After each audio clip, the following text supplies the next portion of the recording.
Hello everyone, welcome to మా అమ్మ వంట మధురం. ఈరోజు simple and easy corn vada వేసుకుందాము. ముందుగా ఒలిచి కడిగి పెట్టుకున్న కార్న్ని ఒక మిక్సీ జార్లో వేసేసుకొని 2 పచ్చిమిరపకాయలు వేసుకొని బరకగా మిక్సీ పట్టేసుకోవాలి. ఏ కార్న్తో అయినా చేసుకోవచ్చండి, ఐదర్ నార్మల్ కార్న్ అయినా స్వీట్ కార్న్ అయినా. నేనైతే స్వీట్ కార్న్ తీసుకున్నాను.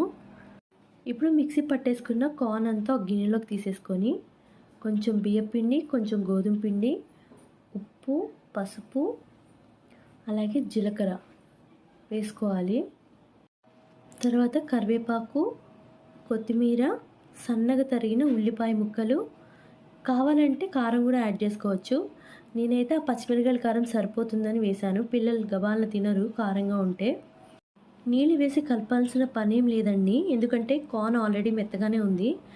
సో ఆ ఉల్లిపాయ ఉప్పు నుంచి వచ్చే తడితోనే మొత్తం మిక్స్ అయిపోతుంది. ఇంకా చెప్పాలంటే కార్న్ మెత్తగా అవ్వడం వల్ల లూజ్ కూడా అయింది పిండి. అందుకే నేను మళ్ళీ బియ్యం పిండి వేశాను. బియ్యం పిండి కానీ లేకపోతే గోధుమ పిండి కానీ రెండు వేసుకోవచ్చు. అందుకే కార్న్ మిక్సీ పట్టేటప్పుడే జాగ్రత్తగా పట్టుకోవాలి. పలుకుగా పట్టుకుంటే బాగుంటుంది.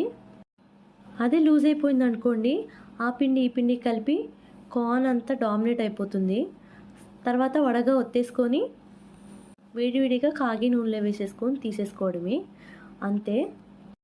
అంతే వడలు రెడీ అయిపోయాయి.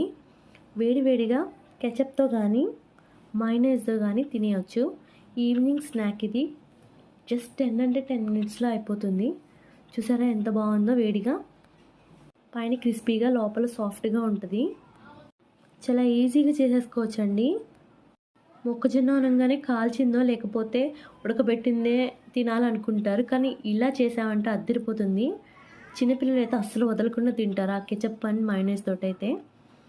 అంతే, అయిపోయింది. నచ్చితే ట్రై చేసి ఎలా వచ్చిందో చెప్పేయండి, కమెంట్ చేసేయండి. Bye, thank you for watching.